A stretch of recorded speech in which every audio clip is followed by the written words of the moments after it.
9, 8, 7, 6, 5, 4, 3, 2, 1, 0.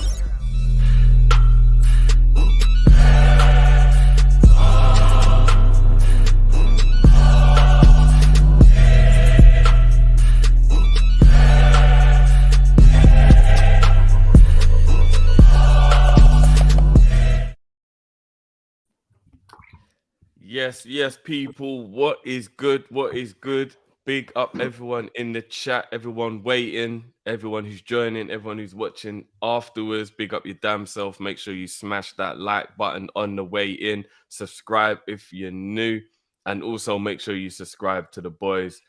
Links are in the description to everybody's channel, but a lot of you, I'm guessing, are already regulars, so you already know who the brothers are I have with me today. I got Daps, I got Lee, I got Cass, I got George. What's going on, fellas? Smash the likes, people. Smash the likes. I'm gonna get this in early drifts, yeah, because you lot, yeah, I know you lot hit mad numbers anyway, but sometimes you lot forget to do them basic admin things that our smaller channels do, yeah. But I'm going to say, people, you all love Kop-Ish, yeah? So please, please, please tap the like straight away. If we can get the likes up to like 100, 200 as quickly as possible, this show can do mad numbers. So please support the brothers and smash the like button. I'm good. Indeed. But yeah, bless up, fellas. Good to see you. Obviously, I haven't seen you, man. I talk to you like every day, but I haven't seen you for 2 weeks now. I haven't seen Perisic all night either. But you know what? Lewis will be joining us in a little while as well. I'll be saving the Chelsea portion. I need him in here to share the burden with, because this is painful. Oh no! Strategically got Cass and George next to each other. Let's just start there, innit? Let's just do it. We might as well. Let's just go. Let's just go in. George. I mean. I've actually got footage. I don't know. This is an exclusive. I've actually got footage of Ten Hag and Conte in the tunnel after the game. Shout out to Matt, Callum, Drifty, Big Kopish, and you know they can't stop it. Realest in the game.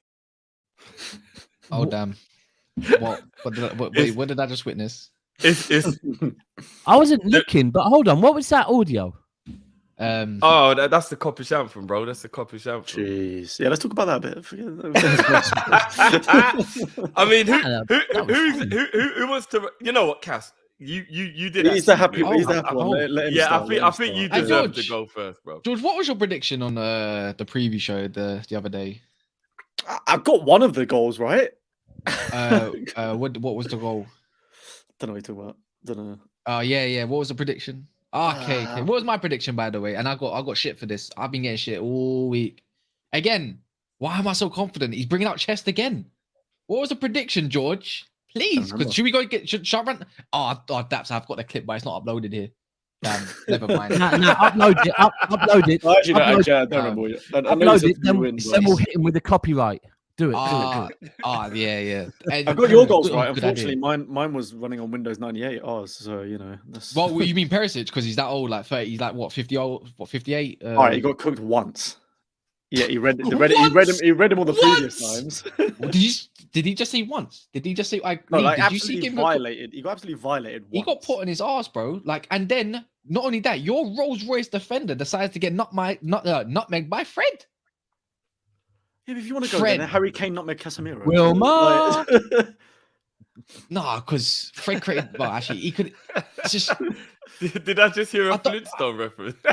Yes, you did. Yes, you did. It's just I don't know where to start with the game. I'm gonna be honest. I need to recollect my thoughts a little bit because that was domination from zero. How many minutes did you say, Dapson? By the way, remember this. Man United played good football from games before the Man City game. For how long did you say? 120 minutes. Let's make that 210. So, I salute you on your amazing season, then. Jesus Christ. Thank you. No, thank you. To be fair, we actually started off the way I wanted us to start, and then after 10 minutes, we just 10 did you just say 10 minutes? No. Let's bring that. 10 minutes bring that. George, I was at the game. Bring that down a little bit more. Not 10. It was 10 minutes. Nah, more like 2 minutes. 2 minutes. We 2 minutes. had a few chances at the start, but after that it was just Few. nonsense. Remind me the chances, George, because I don't remember. I remember only one. And if that you would have Bentancur, called as a chance. Harry Kane. There's only a couple, No. but It's just Harry Kane. no, Bentancur. Where's Harry Kane, by the way? Is Harry Kane out? No. Below Son, empty in his he was pockets. great. No. He was Where great. was Son, by the way? Where was Son, by the way? This cat. Yeah, you need to tell me where he was because I don't know where he was yesterday. No, I think he's back doing duties for South Korea or something like that because he weren't at the game yesterday. He's joined BTS out there then because Yeah. I've got no excuses. We were shit. We were terrible. No, nothing else. No, there's nothing to add. How bad, George? How bad, George? That is the worst I've seen us this season. In fact, we're probably the worst I've seen us this year, actually. No, that's worse than when you even had when you employed Mourinho. That was worse. Even Mourinho didn't get dominated like that. So what is the difference between Mourinho and Conte? Please explain. Better points. What's the difference between Conte and Nuno Espirito, whatever his name is? Hold on. To be fair, Jose had you top after 10 games. To be fair. Yeah. The best ever, the best ever start to the season. Also got into FA Cup final. George, are you getting into any FA Cup finals this year? Carabao, actually. Hey, listen, it's one game, man. It's one game. This is actually statistically Tottenham's best ever start to the It's the best season, start to the right? season so far. It's not good football. The football's terrible. Mourinho had 1 point more. No, he didn't. This is our No. best Conte's actually got the record of most points. I know. Go check it again. Go check it again. It's 1 point. Mourinho had 1 point more. They were top of the league. Don't you remember Reguilon talking about top of the league and everything, and they were gassed up in November. No, but it wasn't. But that wasn't like the best points though. We've had the best points since ever. That don't matter. You're still third. You weren't top, so I'm saying. Most points at the end of the season. Can I quote something else as well? Apparently, Conte, according to Italian sources, apparently he's waiting for Juventus, Real Madrid, and another team to see what becomes available for, except an alleged £20 million. Levy they're gonna try and after the World Cup gonna try and keep him to stay for £20 million a year to do what? Oh, it's just good. He's getting gassed after one game. It's great. I'm excited. We'll keep this energy up the whole season. Though. It's not one game, though. It's not one game, though. We're talking about your sustainable football. That was our worst we have played for the whole, actually, probably the last couple of years, I would say. But we have Champions League to worry about every week, so we're gonna be tired in the odd game. We'll give you guys a bit of a leg up for one game, and then you know what? It's like you're doing anything there. George, I wanted to just ask you a couple of questions. I don't know if you're free. I don't know. I don't know if you've got any use with detective skills, but I saw someone tweet a couple of days ago. I don't know if you will be able to help me find out who this person is. They said, how Arsenal play isn't sustainable, ... riding their luck, emoji eyes. Yes. I just need to know who would say something like that. They also said on the 14th of October. Hold on, have you got notes, Lee? Have you got a notepad? He's got the screenshots, clearly. 2022. This might be very ambitious, but if big money is coming in from the Google sponsorship, etc., I'd love next year to include the following: a new Conte contract, a new Kane contract, sign Tony, sign big name centre back, and sign a top right wing if current ones end up not cutting it. What's missing? Now, again, I don't. There's nothing wrong in that statement. That's what I want to see. I don't understand where you get off from saying something like that, or whoever it was. I don't know. And then my last thing is, on the 27th of September, I saw someone tweet, and I have to find out who it is that would say something as ridiculous as this. Son has scored a game. ... Arsenal aren't ready to face an informed Sonny. Now, who would say something as ludicrous as this? Who would say something as asinine? I'm glad that the debates have got you very well there. I'm glad. Who would come out? I'm glad you're taking Twitter very seriously, man. This is great. This is great. I'm just asking questions for the people because they want to know where Spurs fans get off these weird takes. I don't care if it's a joke. I don't care if it's Twitter or not. This is what Spurs get. This is what you deserve. For me, for what? I don't care what anyone says. For me, wanting our club to be ambitious. Your manager. I spoke about this last week. I spoke about this the week before. Your manager is no better than Steven Gerrard. I don't understand why this guy is getting so much ratings. He is not a good manager. He is not doing that. I know, look, everyone's going to keep talking about the points, and the points are important on the board. I agree with that 100%. But the way you're playing, what you're doing at this current moment in time, you aren't going to get to your end goal. And my thing is, when I talk about Conte, everyone says the same thing. So I'm not even going to seem like I'm making anything up. If you don't win the league, or if you don't win the Champions League, or if you don't win the Carabao Cup or the FA Cup, what is Conte's purpose? What is he doing there that is making it any different? And when people compare him to Mourinho, you have to think about what people are saying. It's not exciting. You might find it exciting, but for the majority of people, it's not entertaining. You're not doing anything that is out of the ordinary. You're not breaking any records in terms of goals being scored, etc., etc. So you're not doing anything special at this moment in time other than winning. And again, winning is important. I'm not taking that away from your club. And I spoke about, and I backed you and I defended you. I'm sure you remember. I said, why is everyone getting onto Spurs? Because look, they're winning. So I'm not one of them people that are going to make it that big of an issue the way you're playing. But I'm just wanting you to get to the bottom of this. I need you to understand what is so special about Conte, because I don't see it. Last season, you got top four. And unfortunately, whether you want to agree with me or not, you got top four because Arsenal bottled it. You wasn't in the position constantly to get top four. We actually let you get it. We threw it away. Now, look, you deserved it. No problem. I have no issue with that. We're a joke. But then you come at us and say that we're this, and you keep mentioning and you keep bringing these facts that, Arsenal are going to bottle it after Christmas. How dare you? You're Spurs. Like, you keep mentioning Arsenal. We're still not there yet. I said we'll wait to see what's happening after this period and after the World Cup. Okay, all right. Look. Anyway, look. For me, listen. I've had to listen to a lot of waffle the last 5 minutes, and I've had practically fallen asleep. It's not. For one, you're bringing up Twitter. You're bringing up tweets. You're bringing up tweets. For which are a joke to start with, anyway. The second one that you brought up about what I want as ambition is still facts. That's what I would want from the team if that's the way that we're trying to head. Two, with this whole Conte waffle is an absolute joke, because one, people are only saying this stuff because it's Tottenham. They didn't bring it up with Chelsea when they won the league in the FA Cup. They haven't brought up with Inter when they won the league after 10 years. The fact is, no matter where he's gone, he's done the business. Now, it's still very, very early days for Spurs. It still is. We've had one shocking game, and I agree. And I've agreed with everyone. I don't think we've played well. I don't think we played well at all, really, from bar a couple of games for this season. But we were playing very, very, very good football at the end of the season. It was only the Brighton game that we sort of fucked up at the end of the season. So it's not like we can't do it. And there's no excuse with it or whatever. But Kulusevski for us is a big reason why we're not playing the football that we want to play, because he is effectively our creative midfielder, the playmaker in our team. So we missed him big time, but that's not the sole excuse for it, because there were poor Conte tactics yesterday in particular. But this whole hounding on Conte being this dead manager and this, that, and the other is absolutely ludicrous. If you're only saying it because it's Spurs. George, I think the point is, and I'll say, because I've put video, I've been saying it for most of the season, to be honest with you. I don't think, well, me personally, I'm just going to speak as me. I'm not doubting that you can win things with Conte eventually, right? I mean, right now the league is a monster, so it's going to be difficult for it's a difficult season.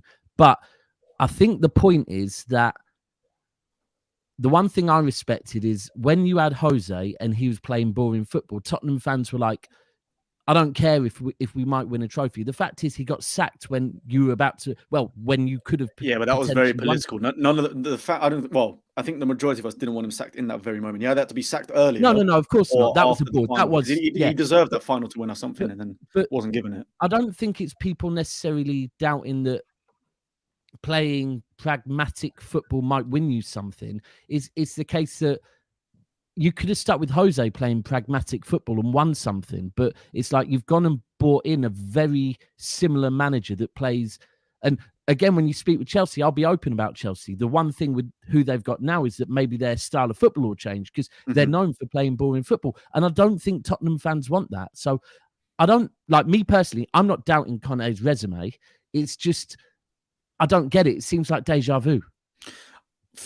With the Jose thing, I was, and every Spurs fan was, happy with him at the beginning. We were willing to sacrifice the way we were playing football to win something. Unfortunately, for very sort of political reasons within the club, he wasn't given that chance. Even if it was just a League Cup, he still wasn't given that chance to win something anyway. But the difference is, it was fine at the start because obviously we were winning. Well, like you said, we were top of the league. Things were going well. But then things got obviously very toxic very quickly. And it just, we weren't getting points in the league and we weren't doing anything else anywhere else. So that's when it sort of had to change.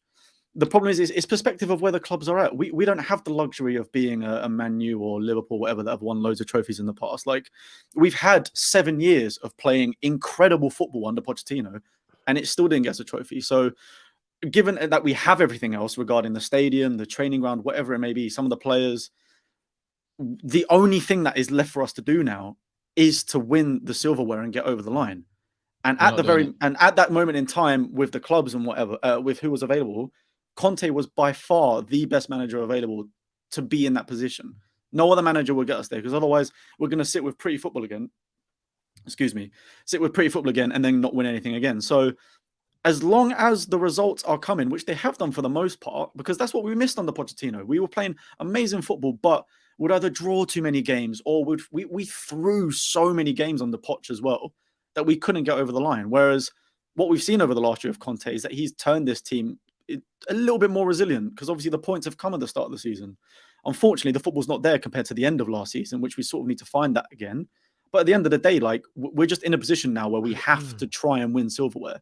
And he is by far the best manager available for that because of his track record and what he's done before. That's the slight difference. Look, if it goes completely to shit and we're losing the points as well as like how we're playing football, then yeah, something's got to change. But for now, I'm okay for where we are. Nothing's going to change. We're not going to go from 7th to title winners in 1 year. He's only been at the club for less than a year now. Do you know what I mean? So like, it's very, very reactionary to say that, oh, Conte's washed, he's dead from he's got a track record of just leaving when he wants to as well, and he don't care. But I have an opinion that he's set up. Sounds like Ronaldo. Yeah. I think as long as we're, as the club, willing to give him the tools, then he's got no reason to want to leave us. Where it becomes a problem is then if Levy is giving him promises of, we'll get you this, that player, whatever. And he said, and Conte said himself, like, we can't fix everything in one window. We brought in a good couple of players, but we're still nowhere near done. And I said at the end of the window that we were nowhere near done. We still needed 2 top centre-backs, which we didn't get. We still needed a creative midfielder, which we didn't get. So we've still got a while to go. It's a process. As the Arsenal fans know quite well. Do you trust the process? Yes, I do. my only thing I'm going to leave it is, well, I don't really want to keep going on, because at the end of the day, I just feel like eventually Spurs are going to do what they're going to do, and they're not going to get. I'm confused if that's your arm or is that your leg. Oh, man. That's what they all say. Oh, it's your hand. Never mind. That's a fat hand, man. I just don't understand why Spurs fans think they have a divine right to win anything because they got Conte. Because Spurs, you need to understand your team is. No one's saying it's a divine right. We're just saying he's the best manager right now to do it for us. No. Listen, that's not a divine right. A lot of Spurs fans are literally saying the reason why they're going to win something is because they got Conte. And no, we have the best chance because we've got Conte because of his track record. That is why. Well, imagine going into a final. Imagine going into a final and setting up the way you did yesterday. Hold on. I can tell you. Yeah, if we score first, it's a different story. No one was on it yesterday. I can tell you now. There are many Spurs fans. I can tell you one. I can tell you his name right now. Toes. That's my guy. But you know, he would tell you that they're going to win something. Adamantly, Spurs are winning something because of Conte. You literally believe, and a lot of your Spurs, Sean says the same thing. He says that you're going to win something because you've got Conte. For me, we have a much better chance of winning something because of Conte than whoever else we would have had. Listen, George, what you're not getting is I'm explaining to you. I'm giving you examples of people that are saying so. Yes, you're giving me examples of 2 like content creators or whatever. When that's not the whole fan base. We don't think that. We think we have by far the best chance under Conte than we would have done under Nuno and under whoever else. A lot of your fans, I'm telling you, do believe that you're going to get, and that's what annoys a lot of other people, because we're believing like your team's not good, but you keep gassing up Perisic, you keep gassing up bloody Son, making him seem like he's world class when he's not. He's a very good player, but he's not world class. You've gassed he's a world class player that's not playing well right now. You've gassed up a player that played 24 games last season in your centre back Romero, to make him seem like he's the best thing since sliced bread, and he's not. He's not that guy, and we need to start putting it out. He's a very good player. It's a load of waffle, man. It's a load of waffle. You've gassed They up. all had stinkers yesterday. All of a sudden, does that mean Kane's not a world-class striker because he played shit yesterday? Like, that's a load of bollocks. No, we like to missing in a big game, don't you? No. But this is my point, though, George. You're still not getting it.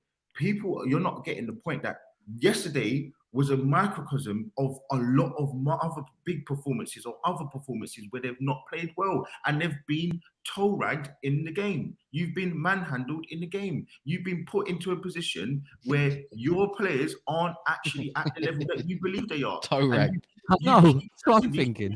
That's what it is. They are very good players. I know that in years. That's Our like a team, word 20 years ago. Our squad's nowhere near the top level that I want us to be at, but they are very good players. You're just waffling. Okay, fine. If you believe they prove on internationals. They prove in the last seasons. They have done.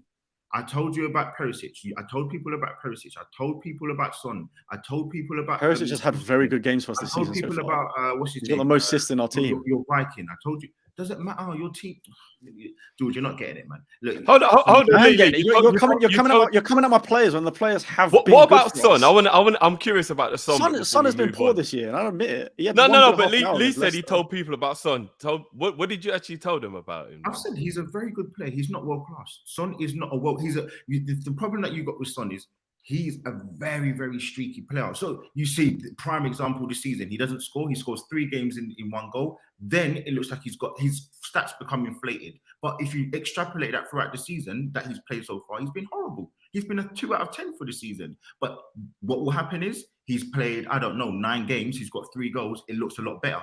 And this is my problem with someone like Son. He's not the guy that people think he is. And this is where Spurs go wrong. He is a quality. He is a if you believe he's world class, George, I can promise you now, you are not going to get to your end goal. He is not the guy to hang.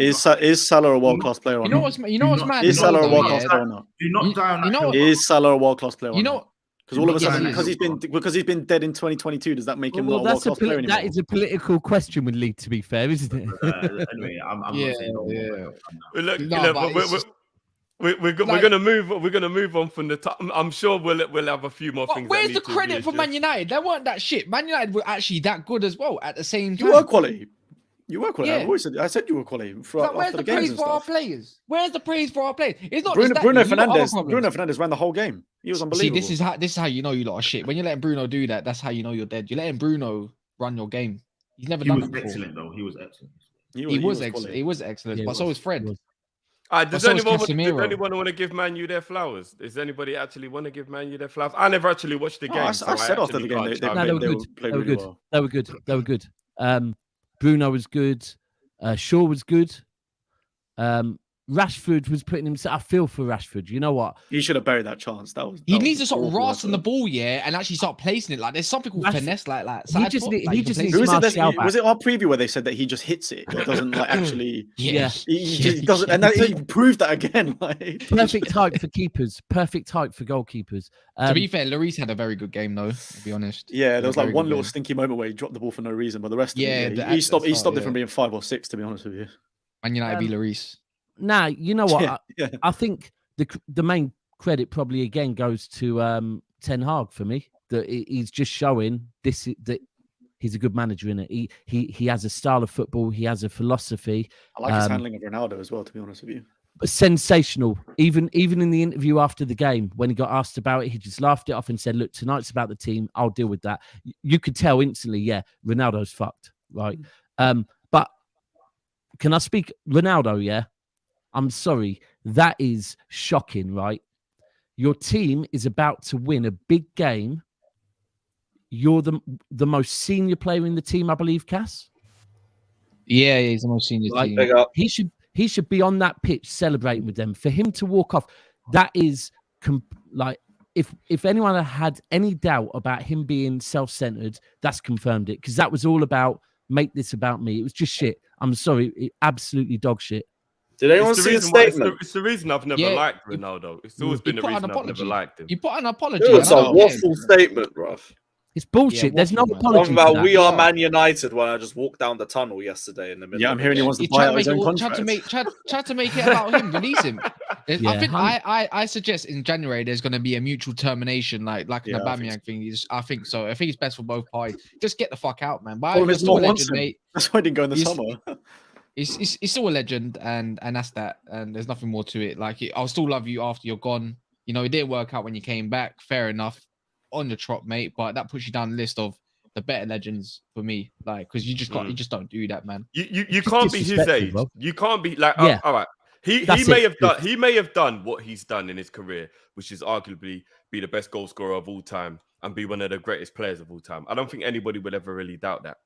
But it doesn't really matter what you've done when you get to a certain age. Now, if you look at players like Fernandinho, James Milner, Perisic, players like this who were getting to that twilight year, even though they've been brilliant throughout their career, they are willing to accept that at this point in their career, they know they can no longer demand to play every week. And they may be even smart enough to know they can't play every week.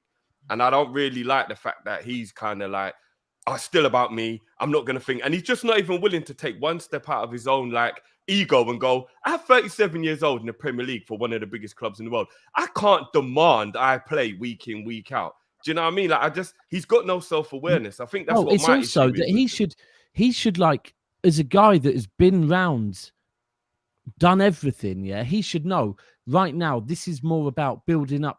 If he loves Man United, this should be about building up the mentality, the team spirit of Man United. And what he did was just, for a senior player that has done everything to do that. You know, when people often talk about that game in the Euros or the World Cup where he's on the touchline helping to manage. Bro, if that's your attitude, you do not need to go into management, because that's just shit, man. Honestly, that was all ego. I still don't know how he got away with that. He literally undermined the manager and was the one who was trying to bark the orders. And it was like, hold on, is Ronaldo turned into We've had a blessing in the skies, isn't it? Like, Ronaldo's not in the squad for Chelsea. I don't think he's going to be in the squad after that either, I believe, because I think Ten Hag is a very strict manager, but he demands the respect. If you bring him back in, it's like you've just folded. We don't need him back. You know what? I'd rather play Langa up front at this rate. I was going to say Langa super sub. Woo! Yeah, he actually probably doesn't. He doesn't want to risk injury probably as well for the. The thing is with Langa, he probably suit a team a lot more with just running in behinds and stuff like that, playing up front like more than Ronaldo does to the team. Because you know, I don't think I think the players don't give a shit anymore either. Like, I'll be real, just the attitude when they off the pitch, they don't give a fuck no more. No one's trying to impress him no more. I think Anthony's gone through his little twilight stage trying to impress him as well. He's done. You see Ronaldo, you seen how shit he is now. Sorry, mate. On your trot, I'm the big man. Like, obviously putting Perisic on his bum. And all that. I think if they hadn't, yesterday they saw it when they probably turned around to celebrate with him and realised he'd gone down the, like, all of them are excited, and you see that. Mad. I'm not gonna lie. Because I know personally, I will always have respect for my elders, and I will always have respect for a fellow person, not just a teammate, fellow person. I'm all about treat people how you want to be treated. But if I'm one of those Man United players, even if I'm one of the younger players, in the changing room, I'm gonna actually go over to him and be like, bro, what's that all about? Like, what is that all about? Like, let's keep it a buck. Why aren't you coming on and being with us and being part of the team? Is this about you, big man? Is this about you? Yeah. All right, cool. Exactly, bro. Exactly. Do you know what I'm saying? I would actually talk to him like that, and I'm not even that type of person. But he would need to know that that's not on. That is not on. You can't. I don't care who you are. You can't. The same with PSG right now. If I was in that change room, I'd be like, Mbappe, I don't really care how good you are, bro. What's all this behavior about? I don't like. Do you know what I mean? It's about harmony, and maybe it's because I'm coming from someone who's got Klopp, and I know Klopp makes it all about harmony. So maybe that's why maybe my mind is more suited to that. But I just don't understand individuals in the team sport wanting to be above everybody else. I don't like it. Drift. It's not just team sport. I've seen it work before, where people in uber serious positions think they can speak to people a certain way, and I've said to someone before. One day, someone will react to that. He said, "What? Go to HR?" I said, "No.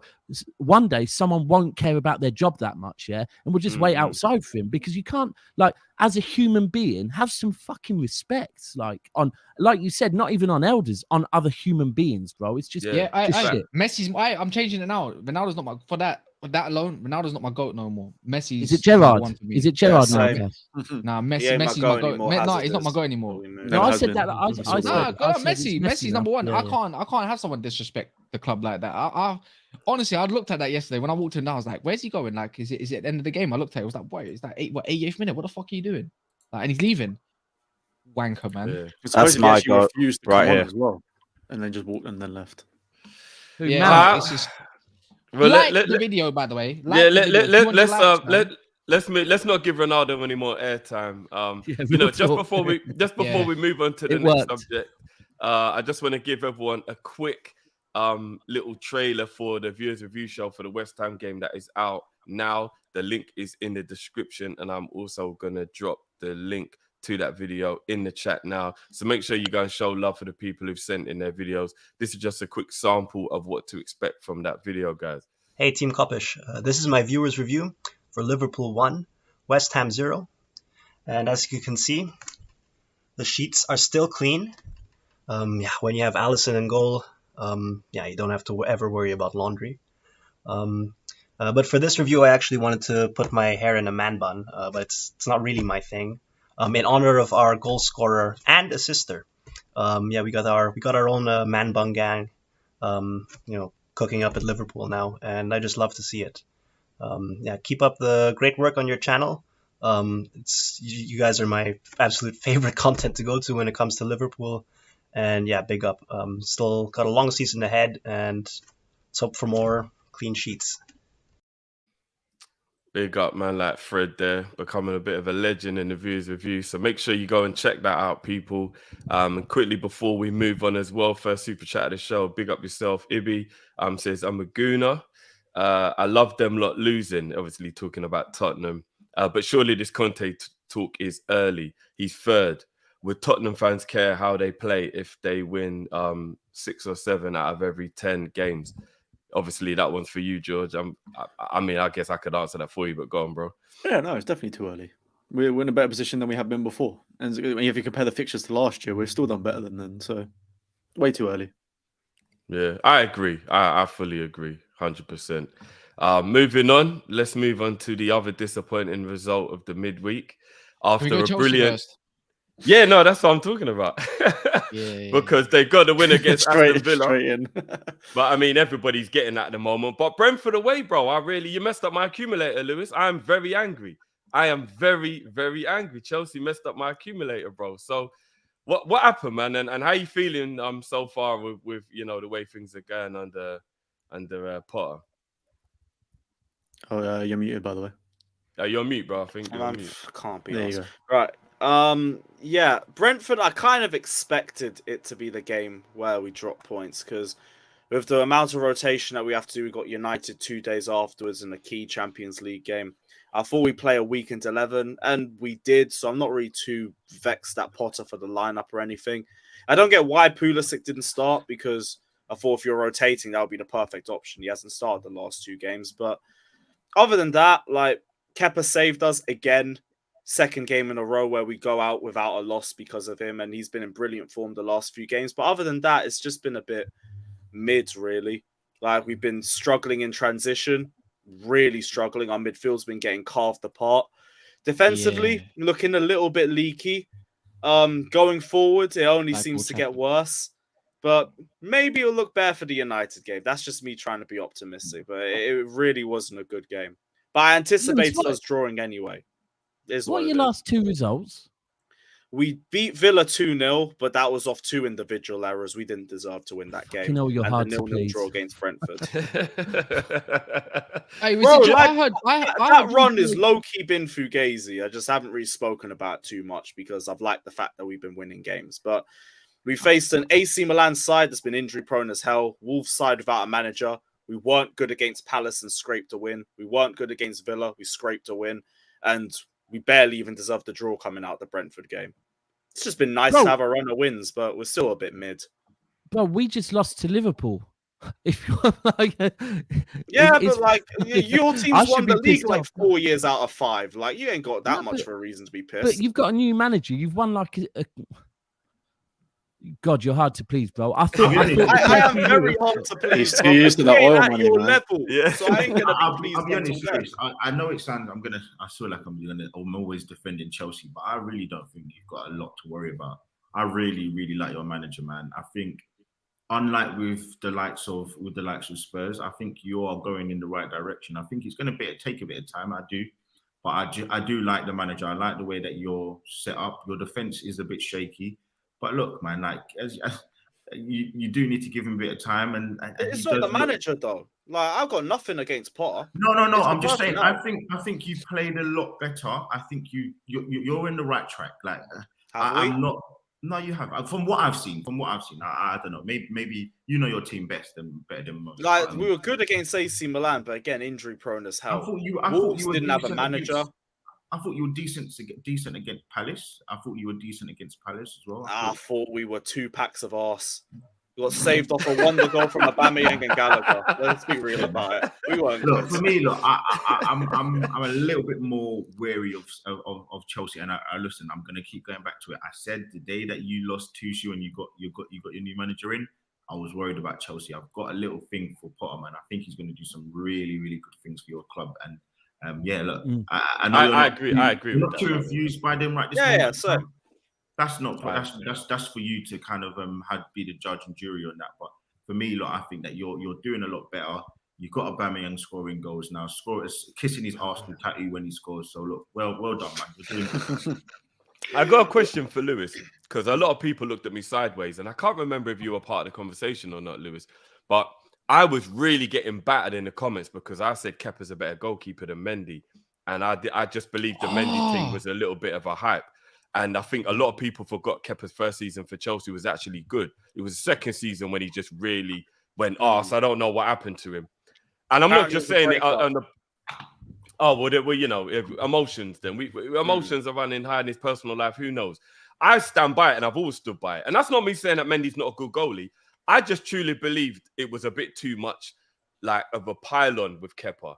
And like I said, I got slated for it. Where do you stand on this now? Who is the better goalkeeper?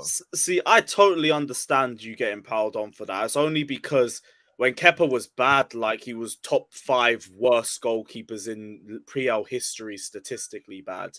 It's like any 2 shots that go at him, 1 or 2's going in the back of the net. In terms of who's better, I really don't know. I think Kepa suits Potter's style of play a lot better because he's better with his feet.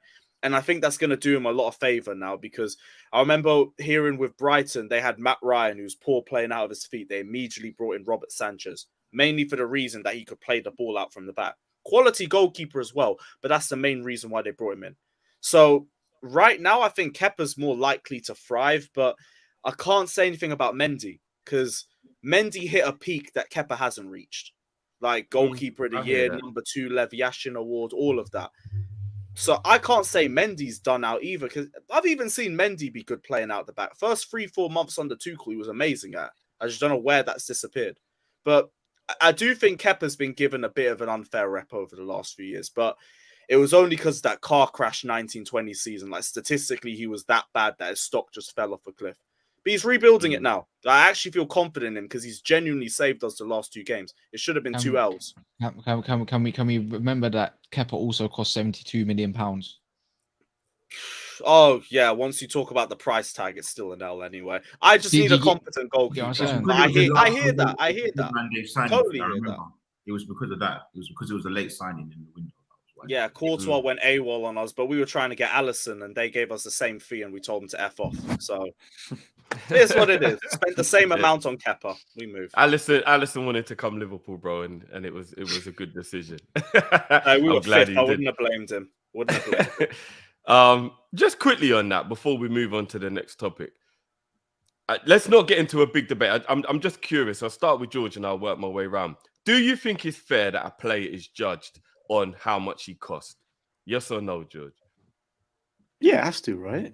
Surely. You're paying for his services for a reason. If he's not, if you're spending a lot of money and he's not living up to it, then it's a bit of a problem. But they do deserve a bit of time to sort of earn that, I'd say. Not really sure how long. Lee, how about you? You ain't getting off that Nunes boat, mate. Yes.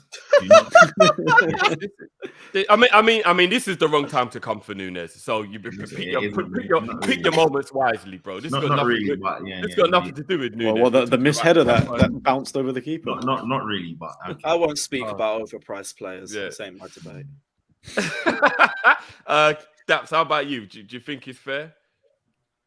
I have to say yes, it's fair. Because if I do get when people say that now everyone's spending money. I think if we move away from the fact that content creating would be bored if we all have really serious context-driven conversations. You have to look at loads of different things, don't you? Like even down to how, like, for example, with Grealish, I'll be honest with you, he's got the plus that he's played in the Premier League before. So if someone buys a player from abroad that's never played in this league, for me, they should have a bit longer to settle in. They should, because if I was to go to fucking Spain and start working over there, I'd have to understand people before I can even start doing my job. So, yeah, I look, I'm a City fan, Bo. If I say, oh no, it shouldn't be, I'm shooting myself in the head, bro. I can't.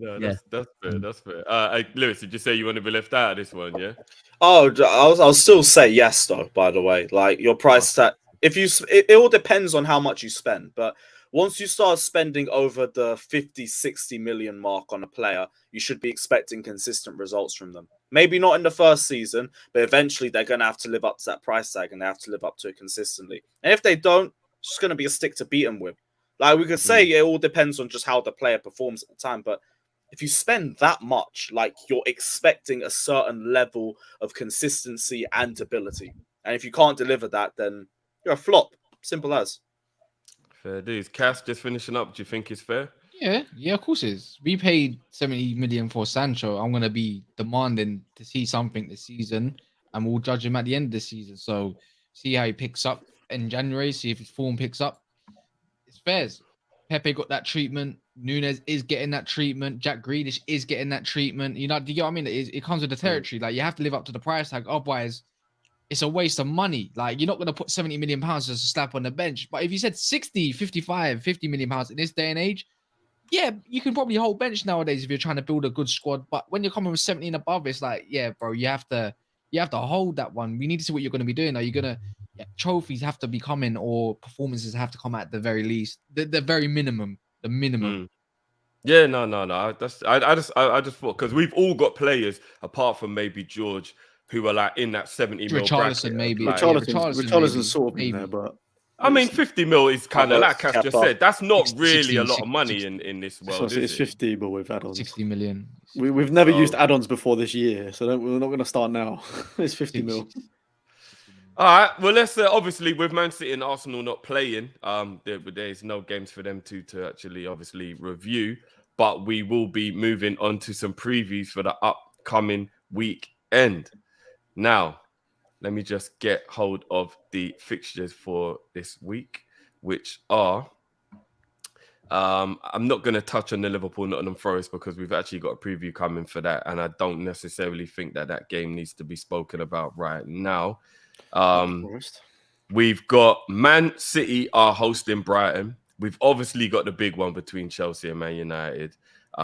Arsenal are away at Southampton.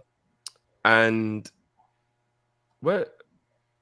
Hold on. We got Newcastle at home. Where's Tottenham? Oh, there they are. Yeah. You got a thing. So that's. I'm gonna start with Man City at home to Brighton, bro.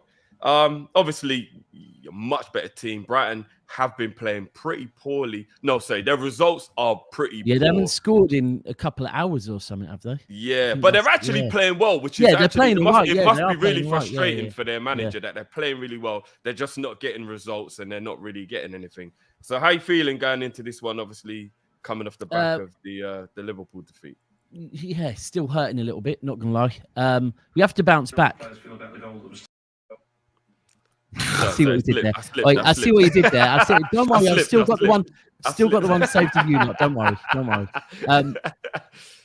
But yeah, we have to do what we do best, which is bounce back. I think this one probably hurt us a bit because of the fact that we go to Anfield a lot, kind of weary. Whereas this one, everyone was saying we have to win it. So this one probably hurt a little bit more. I wasn't aware of how bad your form was at Anfield. You know, because we normally get a lot of draws, you kind of get... I didn't realise you'd only won like 1 in 19 at Anfield or something. It was in lockdown. But up until lockdown, lockdown, we hadn't got a win, right? Then we got the lockdown win. Then since then, we've got 2 draws. But yeah, we don't travel well to Anfield. And if you look at the last 2, it's like the curse is real. We've had a penalty in like the 87th minute and missed it. And... but yeah, this game we just have to bounce back in it. We have to, because if Haaland doesn't score, then people will start going, okay, you know, is his confidence gone? Surely not. Just over 2 games. Are people already going to get on his come back on, of course they will. games? It took 2 games after Nunes scored like 4 goals and people were coming for him. So was it 4 he scored in, or a hat-trick in pre-season? So it will happen. But this is what we do best, is bouncing back. Like we rarely go on runs of losing or drawing games. So the one thing I want to see from it is, and now moving forward is, and I think I want to see Laporte and Diaz at the back, and I want to see that sat.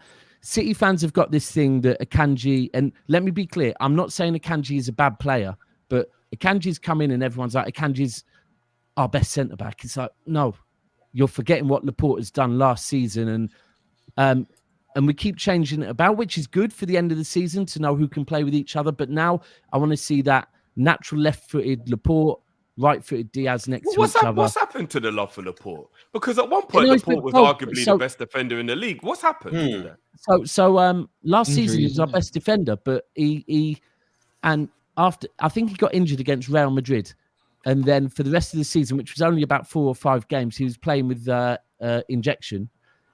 When the season ended, he wrote to the Spanish national team, said, I can't link up with you. I've got to have surgery. And that's why he's only just come back. So he's played 2 halves of football.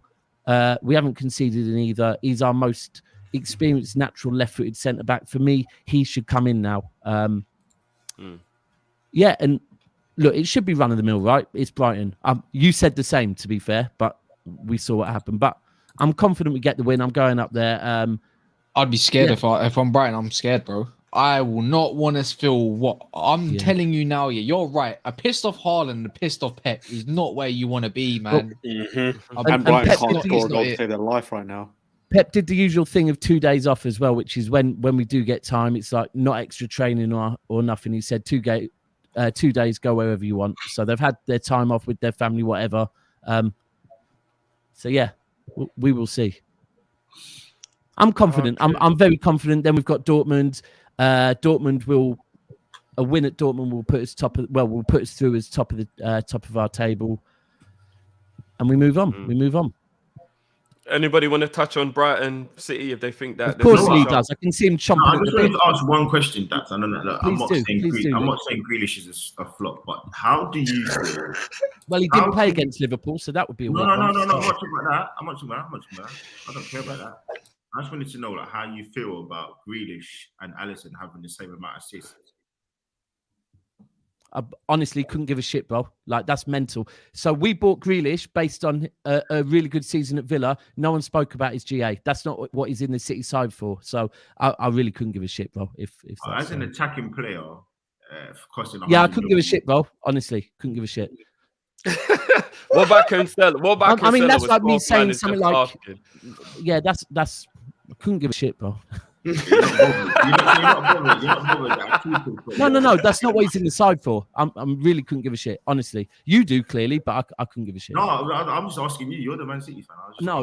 Honestly, no. That's not what he's there for. He's there to be an occupier. So he's not there to create or get assists at all for 100 million. No, when you've got players like De Bruyne, Cancelo. I mean, if he gets 1 or 2, look. Of course, every player, you want your goalkeeper to score goals, but, it doesn't really happen. If you can have every player on your team scoring goals and getting assists week in, week out, absolutely. But, the beauty of having... Alisson's actually got more assists, so I was just wondering. I'm not going to lie, that is a bit of a mad stat that Alisson's got more assists than Grealish. I don't even know how that's possible, really. Because Grealish has no assists. That's how it's possible. Trent, hold on. Hold on. Trent's got no assists, I believe. No, he must have. I don't know. No, I'm pretty certain he hasn't, bro. Trent must have assists. I'll fact check that. Bro, if he has, it's come in the last 2 weeks because before that he had no assists. So, no context, Lee. You're elite at doing the no context thing. So salute for that. No. But look, you know what? Yeah, you're a football guy. Yeah, so I'm just saying, I am. You're 400 million. I would expect. You don't. Some better system or better figures than what. But bro, like I said, I mean, we're using. It's weird that you're using a Liverpool player, but we can use, like we said, Trent. Hold on. Lee, Trent, who usually tops the assist league, sensational, by the way. Trent, this is not knocking Trent. He currently doesn't have any assists. So, sometimes weird things happen. Lee, weird things happen. Weird things happen. Arsenal are currently top of the league, bro. Okay, Weird things happen. Can I respond? Please respond. Okay, so what my point is, it's less about Trent and it's less about the keeper, more about Grealish, because he is in those positions. He's closer to the opposition box Absolutely. than Alisson, and he's closer to the opposition box than the right. It doesn't matter though. It doesn't really matter when you got. Cass, can I ask you a question? So, go on, man.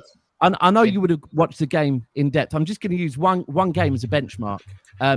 The game when we scored 6 goals, and this isn't coming from Man United. How good was Grealish that game, bro? How important was Grealish to? Probably the third best player on the pitch. Okay, cool. And he didn't get a goal or assist, but it was very important. No, but the thing is, tactically, I get where he's coming from now, and it's not even just me. Why am I back in sick? Anyways, it's not the point. Is that Haaland gets so many goals is because Grealish doesn't draw just one player out, but he draws 2 players out. Then you got another 2 players on Haaland, and then that's why Foden's getting a lot of space, and obviously he draws fouls, and Haaland's getting headers. You don't need this because he's too busy, as he said. He's occupying players, so there's more space for the midfielders to run. It makes sense, but Lee, man, I'll I can answer your question. That was the football side of the question, but to answer your question, would I like Grealish to have more goals and assists? Yeah, I'd like every player on the pitch to have more goals and assists, but especially your attackers. So would I. You would want your attackers. Maybe not so much. I would imagine you probably want Jesus to have more goals than Haaland, right? Yeah, listen, but at least he scored. I mean, at least he's doing something. He's living up to his value. I don't know if Grealish is living up to his value right now. I mean, the Premier League it is a little bit embarrassing, but I don't. Okay, I mean, that's fine. Anyway, maybe one day you'll understand what football players do. But cheers, Lee. Thanks for that. Moving on, just quickly, this one's for Lewis. DJ saying, bare negative. Second half, we played well, Lewis. Yeah, I don't know what kind of bullshit he was watching about. We played well in the second half. No, we didn't. We nearly conceded numerous occasions. We got ripped apart on transition, saved by Kepa. Havertz did his best to cost us the game. And we only started playing well when the subs came on and Brentford decided to sit back. Because, of course, they're going to sit back. We can never break a low block. We didn't play well. That's waffle. I'm not gonna lie, just to let the people in on a little bit of the WhatsApp group. After the game, Lewis posted a FIFA. I think it was FIFA. It was like a story mode. Yeah, you know when they sell the players and you see them walking off. Yeah, of Havertz like leaving and like everybody escorting him out the building. I was like, right, is that what the Chelsea? One day we will be rid of this cancer at my football club, bruv. He can't even press anymore. Even the bare minimum. Wasn't he like 78 million? 72 million, and there are people who still make excuses and write paragraphs about his best position. His best must be someone about 72 mil. Simple as. Lewis, who are you talking about? Havertz. Lewis, he could be worse though. He could have cost 100 million. Right, we already bought someone else who cost 100 million and flopped, and he outscored him. They didn't even want to be here. To be fair, Arsenal know about 72 mil flops as well. So yeah, I mean, he could have cost 100 million though. He could have. Lee, you usually do better than this. I'm not gonna lie, bro. It's kind of clutchy, but. All right, moving on because I'm gonna save the big one till the end. Obviously, Man U and Chelsea, that's the big one. We're gonna save that. Yeah, Lukaku scored more goals than Havertz has in 3 seasons in his half a season he had at Chelsea. And he didn't even want to be here half the year. But people still make excuses. Washed, sell him off. There you go. First EasyJet economy flight to Germany. Where did you get that clip from, by the way? Where did you get that clip from? Oh, it was going around the timeline. Everyone was corning his ass. It's about time they all turned and realized he's crap. But we moved. Right, boy. We do. We definitely do. All right, so moving on. I'm going to go to the Newcastle Spurs Newcastle game now, George. Because obviously you're at home. And one thing, I'm not sticking up for you, lot, but I do believe the fact that your performances against Man United and Chelsea and Arsenal were so poor, I believe it was your way because they're away. There's just something about Tottenham. It's not right. I'm not defending you, but it's something about Tottenham where you're really good at home and you're just really poor away. And it's been that way for a while.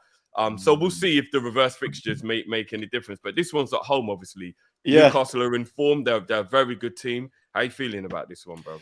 Yeah, it's tough, man, because Newcastle have looked good, but equally, I mean, the only times they've scored a lot of goals is when they were playing against a 10-man Fulham, and then when they're at home to Brentford.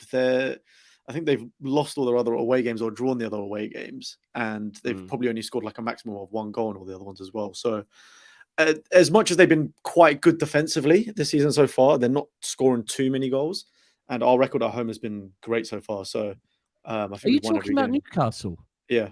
Their last couple of games, I know they. I swear they've scored 4 and 5 in their like. That was the Fulham and Brentford ones I was talking about, but the others were like 0-0 with Man U, 1-0 with Wolves, or 0-0 with Palace, or whatever. 0-0 with Man U is a brilliant result. That is a great result. We only beat them in the last minute. I think we got a 93rd minute winner against them. They nearly got a draw at Anfield. They travel quite well. To be fair to them, they actually travel quite well. But they've been mainly draws or low-scoring games. Whereas I think because we've won every game at home so far, like I'm still confident we can win, but. There's no denying they've been good, man. Newcastle best defense in the league, right? I think they've got the best defense in the league, if I'm not mistaken. Yeah, I'm sure statistically they've got the best defense. Maybe in terms of conceded goals, but I think they should have 2. They should have 2 free hold. George is coming for that one. No, man. I think to be honest as well with Conte, they do have the best defense technically on goal different. Well, on the goal GD, and then Chelsea are second with Man City and Arsenal. Yeah, man, they're doing well, but I think, especially when Conte gets angry, like he will have done after the result yesterday, we tend to do well. Like if you look back to Arsenal, we actually started to play good football against Frankfurt and Everton and won those games. So I think we'll definitely bounce back, but it's not going to be easy. As well. It's going to be like a probably 1-0 win, 2-1 win, something like that. Maximan is back, baby. He's gonna play. He's all headband. No. So basically, it was never. I do love him. It was never a tear. It was just. Apparently, it was more of a an injury expert was basically saying it was never actually a tear or a strain or anything. It was just an irritation. I didn't want to risk him for that, but he said they always said that he's more than likely going to be back against Spurs anyways, and we don't know if he's in training because they've been keeping it behind closed doors. So he's one of the most unplayable players in the league if he's on his day. He's without. Oh my god! Saint Maximan v Doherty. Oh my word! I cannot wait. Cannot wait. that could be trouble. I mean, it would be a good time. It would be a good time to have the Almiron Grealish chat as well. To be fair, tough. Oh, boy. He's been scoring fire right now. Almiron's bangers as well. Almiron's doing his thing this season. I can't even front. Scoring bangers as well. You know what? We don't have a Newcastle person on the panel, but just quickly, I do want to give a little bit of praise to Eddie Howe because I think a lot of people looked sideways at that appointment and they were like, like this guy. And I think a lot of people forget that keeping Bournemouth in the Premier League as long as he did was actually probably a better job than most. Do you know what I mean? Now, go on, Cass, go on. I was going to say, Almiron also has 5 goals and 11 appearances this season already. It's his best return ever in a Newcastle shirt, right? And he's only 10 games into the 5 and 11. Mad. He's 5 and 11. He's got 5 and 11. I think you could do more right goals than any of our attackers. Fucking hell. You could do it. People wonder why I'm negative. Getting dunked on by mid-table striker. I can't be. It's the goal film coming to life right now, right in front of our eyes. Yeah, he's 28 years old though. He's 28 years old, man. We can't call him prolific or anything like that, but I think the goals he scored have been brilliant. They've been actual bangers, top quality. He's having his own goal of the season competition at the moment. They're linked with Moussa Diaby from Leverkusen. So Leverkusen are doing absolute shite right now. Moussa Diaby is one of them new upcoming talents, serious ballers. If he goes to Newcastle, I will be livid. I will be 1v1. See, they will have 2 1v1 demons on the team. You think Saint Maximan is good? This guy is probably nearly just as good as 1v1s. He's ridiculous, and you're gonna think he is. It's brilliant, serious. Newcastle are slowly building. Yeah, no, I want him, bro. That's who I want. They're looking at a DM as well. I can't remember. Oh, what's his name? I can't remember his name. But a serious DM in January, and I was like, bro, this team is gonna get stupid. Yeah, Newcastle are slowly building. In a few years, we are all going to be like, can Newcastle beat Man City to the title? That is going to be the conversation. Definitely. It's going to happen. Like, they're building slowly. Gimaresh, all these players they're bringing in. Yeah, I said in 5 years' time they're going to win the league. So, and I stand by it. They've just got the money now. It's going to happen. They just need more of a. Go on. No, I was just going to say, I actually forgot Sadaps. I will come back to you afterwards. But just quickly, George, score prediction, because I forgot to get your score prediction for the Brighton game. That's Newcastle, Spurs, bro. Spurs, Newcastle, say. What's your score prediction? I said it's like a low, like 1-0, 2-1 sort of thing. I think it'll be close, but we'll win. Okay, cool. Daps, just quickly, what's your score prediction for the City Brighton game, bro?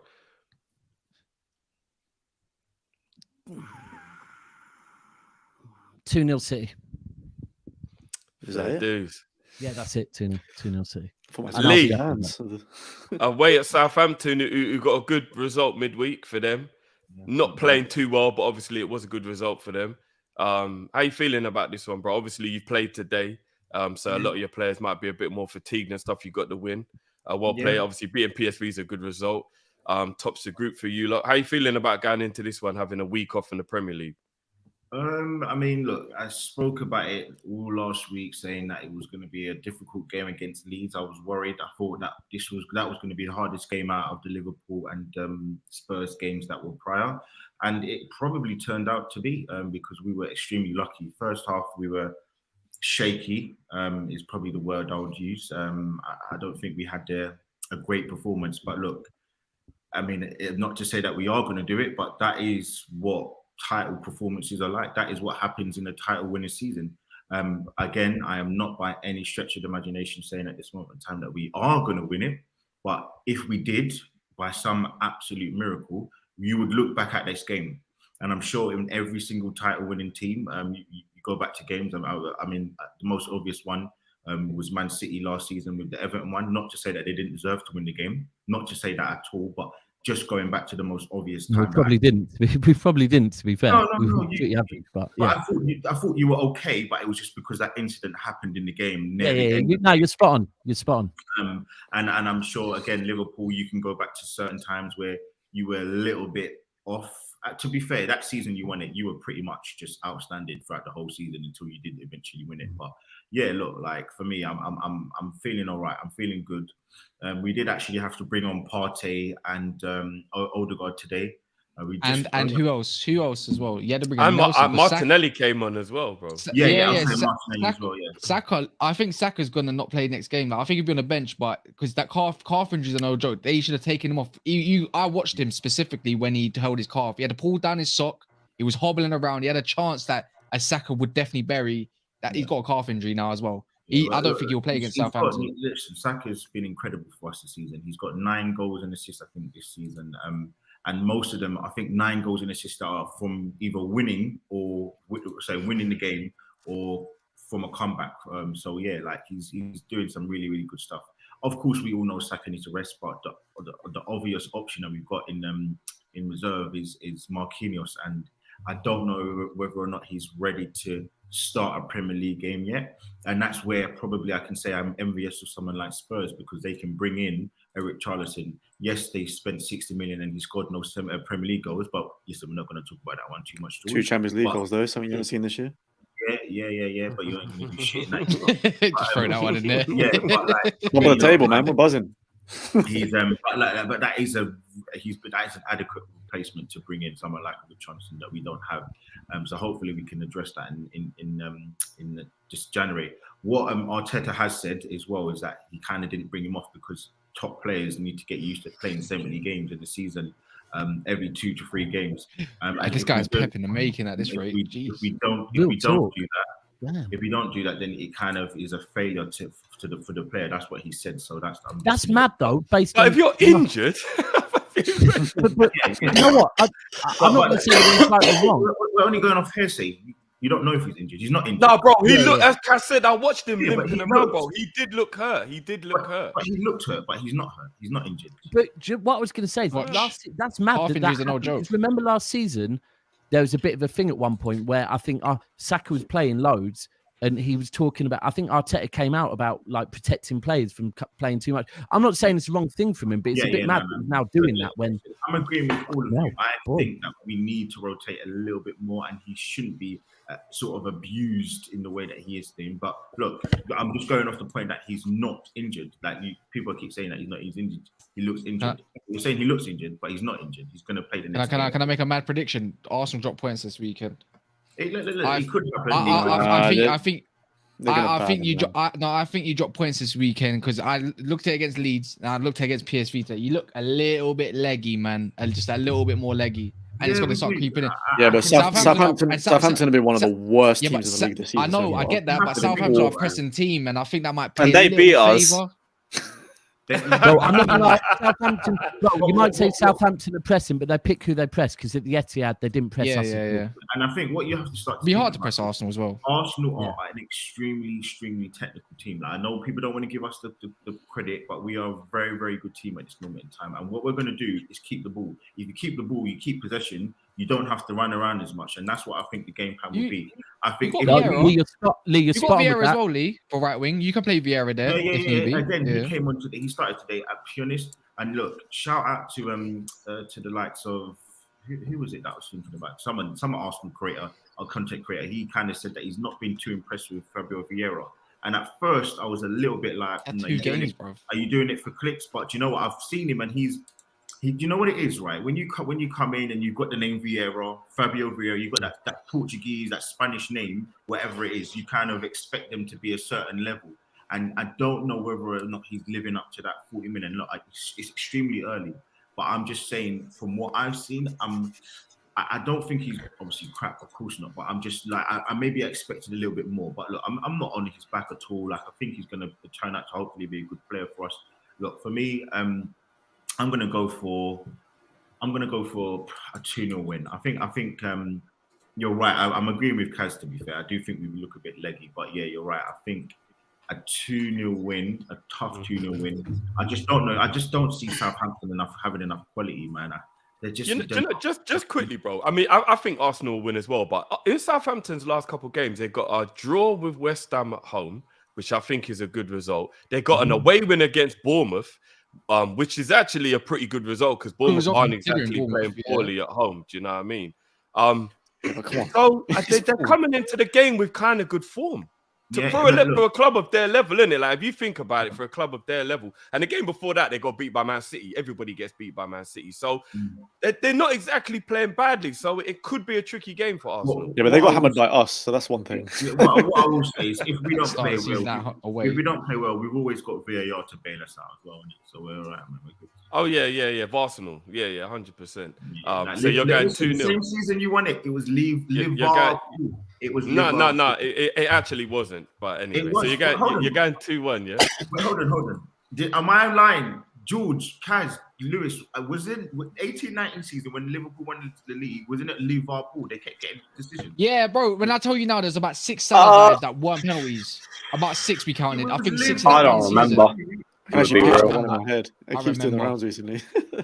Yeah, man. I don't remember. I'm not gonna take it serious, but go on. I'm owning it, man. But what I will say is, though, my only point I'm going to say now, I don't. That wasn't a red card on Gabriel last week. Sorry, he did not kick him. People need to stop saying this. If you actually watch the video properly, he literally falls over.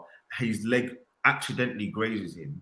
Because his leg. No, he did kick him, but it just wasn't a red card. Because you got a yellow. You don't get a yellow if you didn't actually do anything. Go watch it. He didn't get yellow card. He didn't. No, he booked them both. He booked both, bro. He took the red card back and he booked both players. I didn't see no yellow card for him. I didn't see a yellow. I didn't see it. I thought he got rescinded. He gave a yellow to somebody for complaining. No. He gave a yellow to Bamford for the foul, and then he gave a yellow to Gabriel for the reaction. For the reaction. Oh. Yeah. He just rescinded it as a red. That's all it was. It just goes to show again. It's just more bad ofofficiating yet again. The refs are shocking. Name me a good ref in this league. I heard what's his name? A new referee in who's the guy that used to do the. Everyone hated him when he ref for Man United. What's his name again? Howard Webb. Is it? No, it was Anthony Taylor. Apparently, Howard Webb's coming back from Dubai and he's going to take over the refereeing program, and he's going to apparently have a budget to revamp. Man United are going to be fine then. Apparently, he's going to have apparently he's going to revamp. Apparently, he's got a budget to revamp all the referees and everything as well. So apparently, there will be some changes coming because it's because that's why they don't get no Champions League games either. It's a huge issue for the FA. Apparently, in terms of we're meant to be the best. And they got 70% of the refs in the Premier League are from the Manchester area. I mean, can we just not even address that for a start? Like, is that the only place where people want to be refs? If that is true, that's mad. Like, Michael Oliver is the worst referee in the whole league. Let me tell you that. Oh no, Anthony Taylor still exists. Anthony Taylor. I don't mind Anthony Taylor too tough in it, but we had a scout to try a ref. Yeah, he helped you out against us a few years ago. Of course you don't. I don't think Michael Oliver's the worst. I really don't. He's awful. His own ego. He's nah, man. Can you honestly say that any game man. recently, has there ever been a like any game very recently? Have you said, "Oh, that was actually a good performance from the ref"?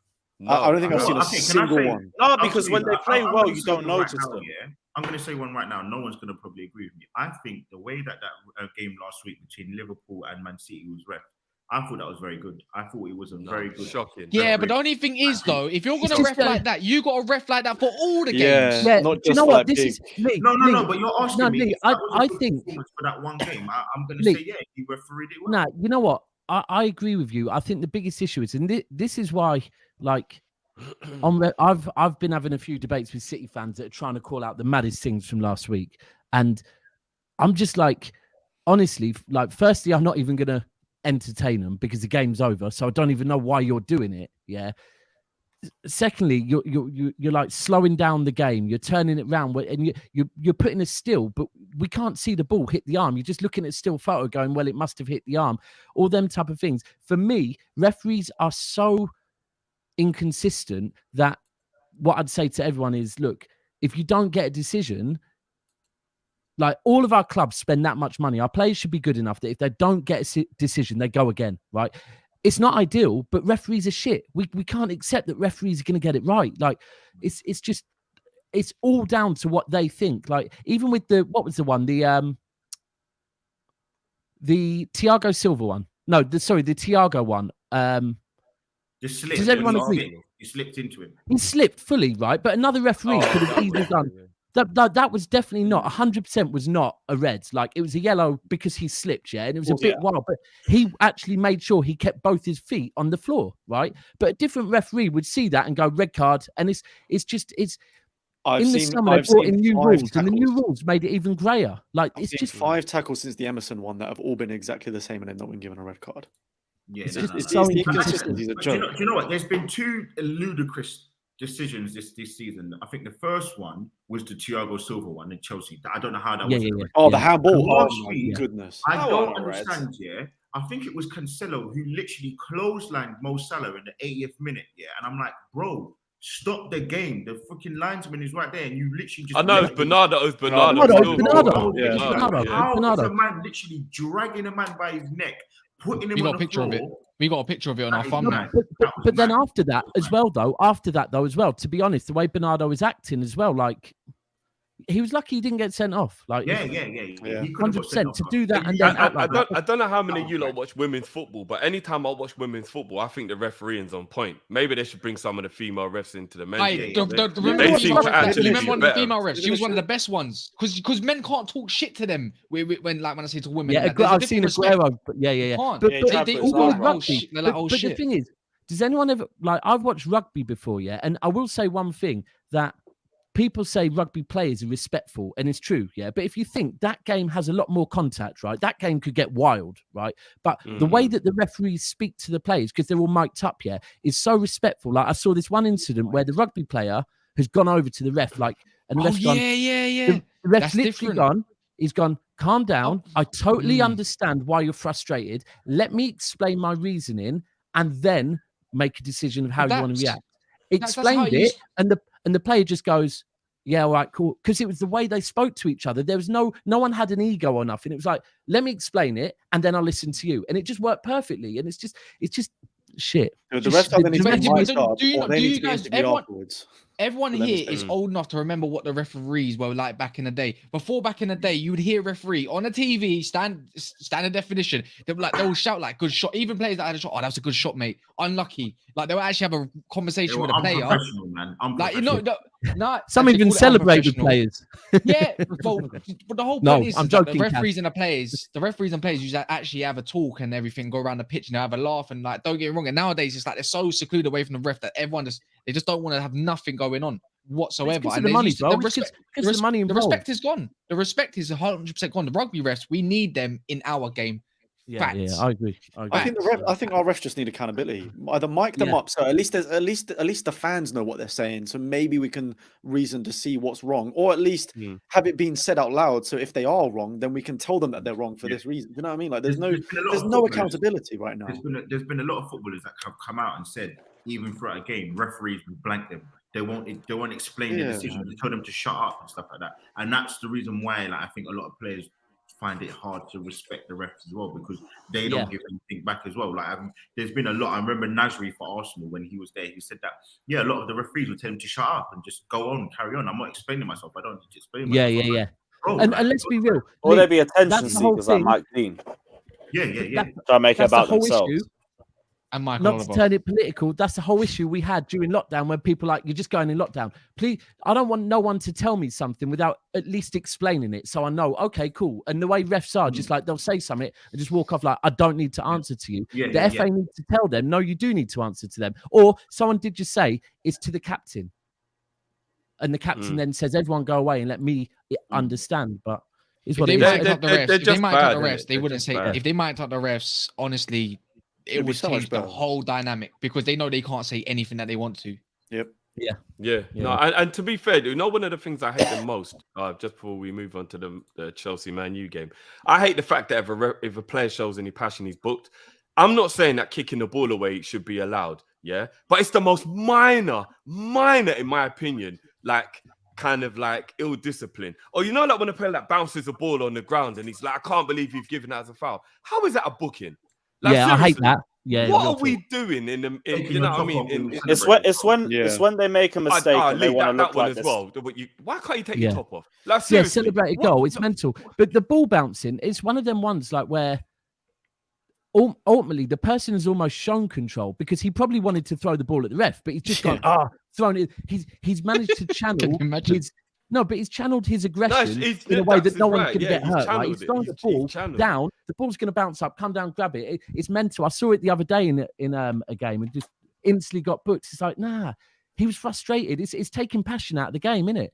It's because the referees want to act like they're living by the book. It's as simple as that. They make a mistake and they're like, look, I followed this rule. I'm a good ref. Common sense needs to come back into this. I swear to God. They're trying to throw it back. They're trying to do it to the letter of this broken rule book, rather than just watching a game of football. And you're there to just control a game of football. That's what you're there to do. Start using common sense in decisions. Like when we had that goal disallowed against Sheffield United a couple of years back, where Lucas was fouled, pushed over. But because the rule was, if the ball touches the hand, it's disallowed. When he was pushed over on the floor, the ball's ricocheted off of him while he's lying down on the floor facing away from it, and the goal was disallowed for no reason. Yeah. It's like little things like that. Just have common sense. Well, bro, there was one against the one in the Champions. No, it was the season after you put us out the Champions League, when we played you at the start of the season. A Tottenham player pulled Laporte back by his arm, and the ball hit Laporte's arm. His arm would not have been there if your player was not pulling him back, and they gave a handball. It's just, there's zero common sense in it at all, but it's what it is. And you know what's his comment? Sir, can I just quickly, in that Tottenham game, I know Tottenham were terrible, but I saw the goals, and they did an analysis on Match of the Day, I think it was. And if you actually watch how scared Dyer was of giving away a penalty, he made himself smaller, and that allowed Bernardo to bend the ball around him. We do that. Now everyone's just scared they're going to give away a handball. Yeah. We do that all the time now. We defend with our arms behind our backs and just stand there like sideways.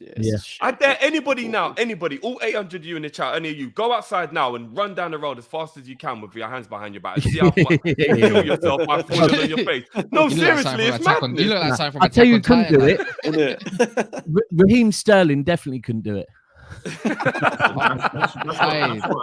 see that he's at Chelsea now, isn't it? Fuck I can say it now. Yeah. All the time, man. That Van Dijk guy, hands behind his back.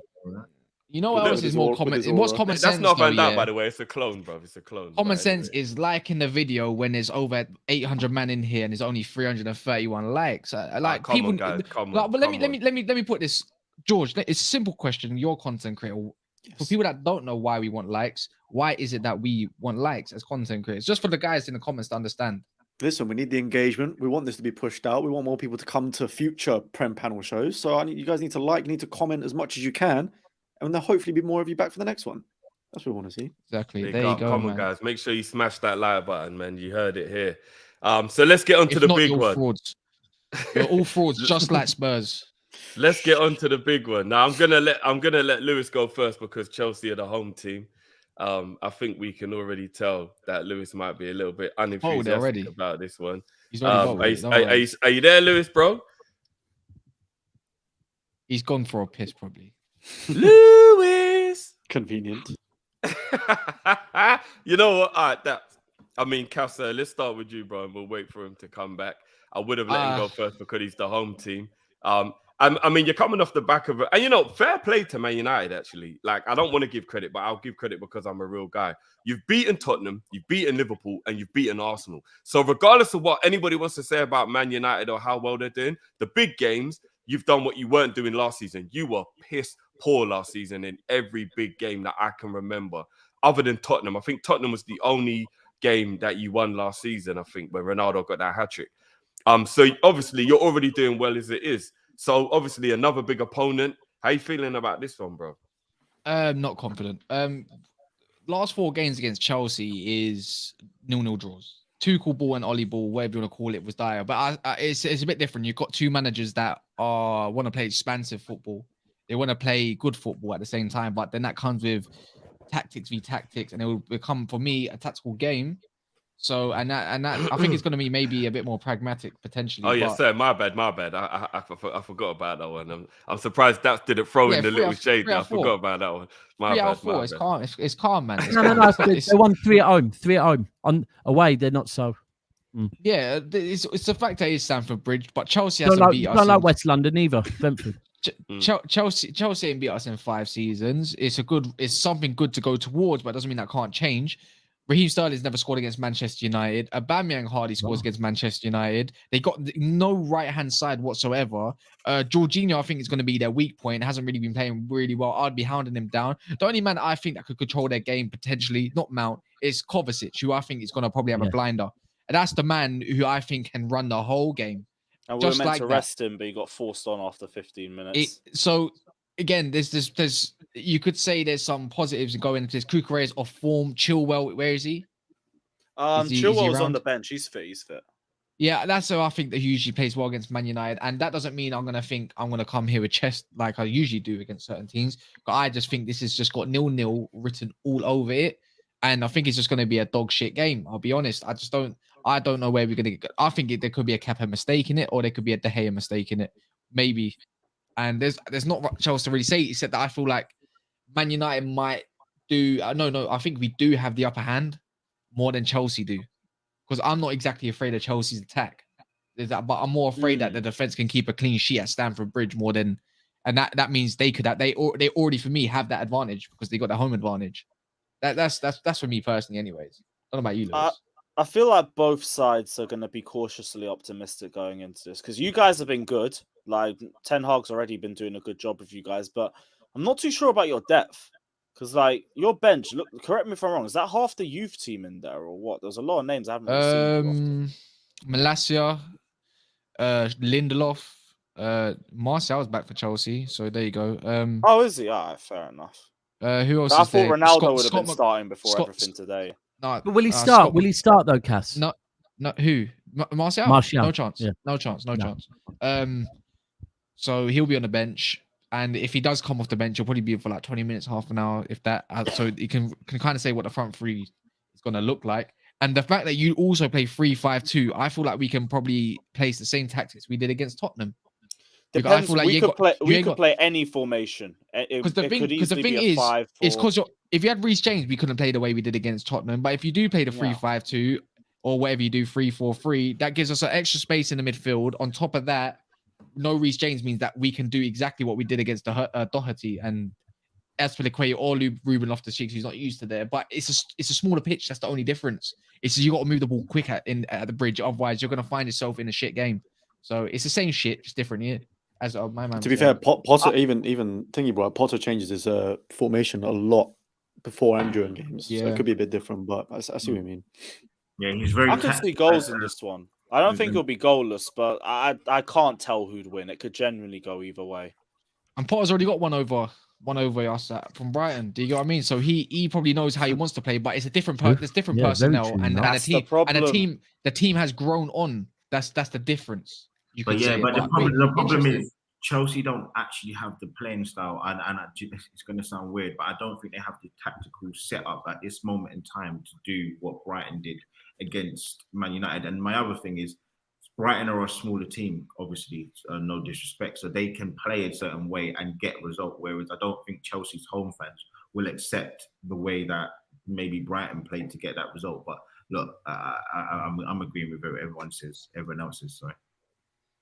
I think we'll play progressive. I don't think we'll sit deep. I don't think United would either. But that's our midfield. I always have questions with our midfield, and if their midfield's on job, we're getting cooked. So Lewis, put your neck out here. I need a score prediction from you, bro, for this one. You're the home team. How you feeling? Oh, in spite of all the negativity, we're going 2-0 win, Abba Dagger. And hopefully confidence building performance. We have to see it. Oh, what you say? You're saying 2-0? Yeah, I'll go 2-0. Oh, fuck this then. We're beating them now. 2-0. Yeah, that is bold. Yeah, come, bro. We might as well be confident with the score predictions, isn't it? Run it back. I can't change. Cass, what you going, Cass? What you going? No, I'm changing. I'll say 0-0, but not because of Lewis. Fuck that, man. You think you can do that to my team? No, we're winning, bro. Watch. We're winning. I won't be too confident. So what you said? What's the score? What's your score prediction for that one then? No, we're winning 2-0. Watch, Marcus Rashford's going to get his goal in his big game that he deserves, and Kepa's going to fumble it in the back of his net. And Fred might score again. There's one goalie that will drop an error. It won't be Kepa. Even after all the games, it won't be Kepa. Well, now you're his biggest fan now, yeah? No, but he's been in good form. So I'd be very surprised if he drops a mistake now after finally turning it around. He's saved us in 2 games back to back.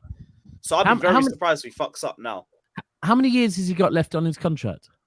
About 3. We had him on a 7-year deal. Bloody hell. Yeah. We tried to get rid of him for 30 mil and no one would take it. But it's what it is. I mean, if you're going to pay 70 mil for a goalie, I kind of get putting him on a long contract, though, to be fair. You know what I mean? I think it was just because Courtois ratted us out and wanted to make sure the next goalkeeper would. I need that Saliba and Saka 7-year contract now. Boy. I heard we were linked with Saka. There we have the predictions for this one. Quick super chat just coming from Mr. Dare I say. If Sadio wins Senegal the World Cup, he clears Neymar's legacy. Ooh, I think that's a conversation for another day still. If that happens, I'm doing Mendy for Ballon d'Or prop still. The game is the game. Charge it. That's mad. We haven't done an update for a while on the table. And you know what, George? I know you saw me creep. I know, 2 weeks ago when I had that 98-point week, I know you thought, hold on a minute, is that Drift catching me up? And I'm a week behind as well, but you know what? Never worried enough, FPL. I've got to give it to George. I've never seen anybody beat Man City so much in my life. Some of us just know ball, you know. So if you see shit, I have a FPL team. I forgot about that, bro. Convenient. I need to be added to this. I got a team as well. What's going on? And I'm doing decent. Bro, but I told everybody in the group to add and you didn't add, bro. That's what I'm saying. I'm not bottom. Let's go. I can't lie. George is smoking all of you right now. What is going on? I mean, again, I have a disclaimer. I missed the first week. I think I would be around about where George is if I had my first week. I would be second. I'm second. I got 10 more points as well because that's not updated for today. I got 51. So let me actually 9 overall.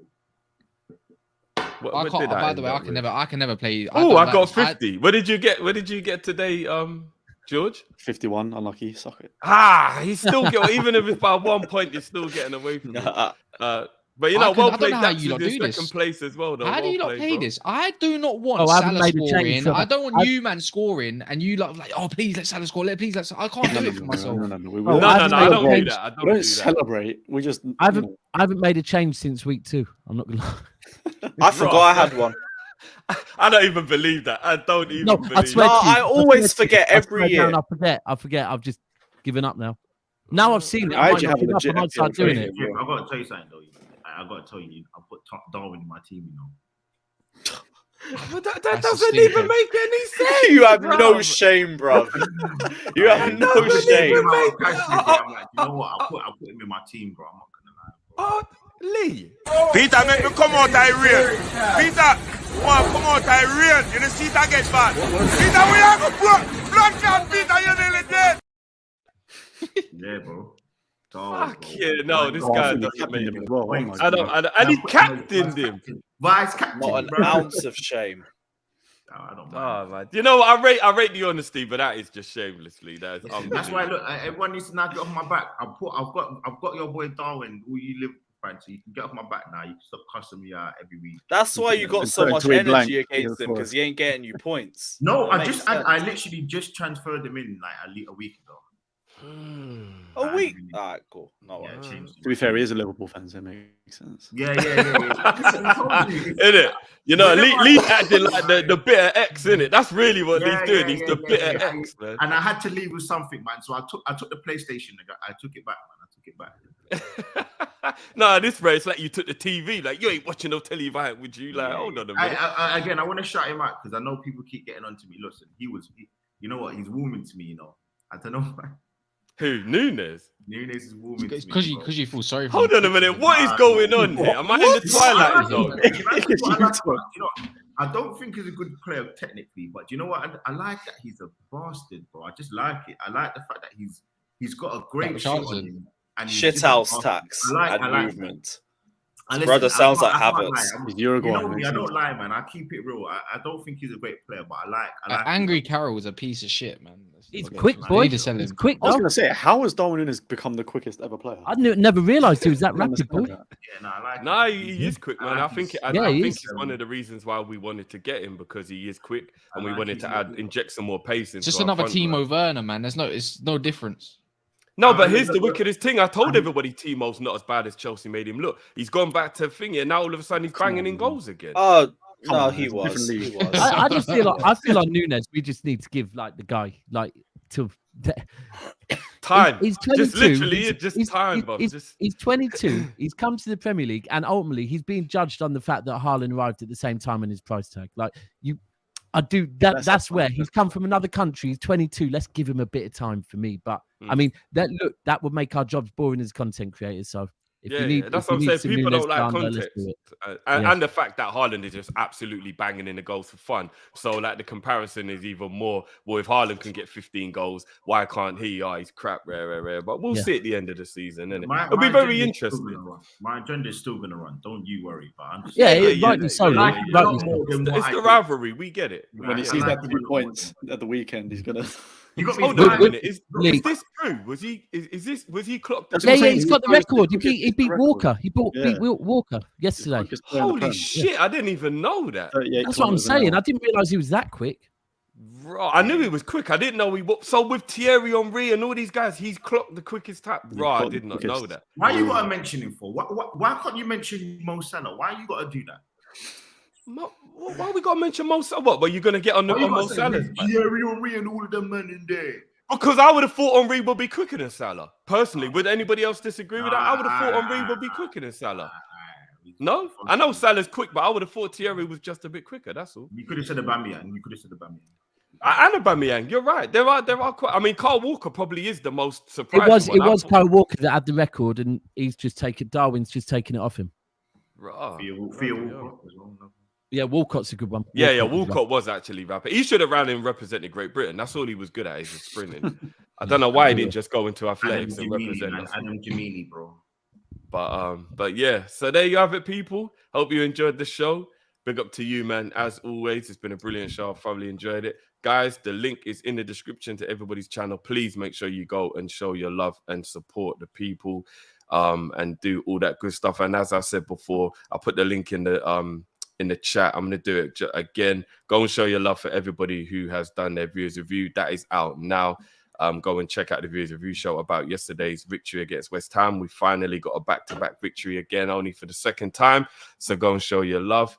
And actually, do you know what? Just briefly, I know a lot of Liverpool fans in the chat. So just quickly, guys, I'll go around just quickly. Not in the Forest. We're away at Forest. George, what do you think that score will be? Just quickly, the Liverpool-Forest game. God, Forest awful. 4-0. Liverpool. Lee? 1-1. That's what I was going to say. 1-1. I'm saying 1-1 as well. Cash, you're going 1-1 as well? Okay. I reckon Forest will get one because they're going to be. It's Liverpool at their gaff in it, so there'll be a little bit hype for that. But I think it'll be. I think 4-1 Liverpool. And Lewis, just to finish up. I'm going to go 2-1 Liverpool. I do think it'll be a different Forest, but Liverpool will beat him regardless. Cool. And people, I will be doing a preview for that game tomorrow afternoon. So make sure you check the socials. Look out for that one. Hope you can join us. And we're obviously back in the evening for the Kop-Ish calling show, where we've got some new sponsors for tomorrow's show as well. Big up, they know who they are. We'll make sure we get that sorted, and they will be sponsoring tomorrow's show. So until next time, people, make sure you like on your way out. As I said, go show your love to the people. And we will catch you next week for another Prem Panel Show madness. Peace. Love.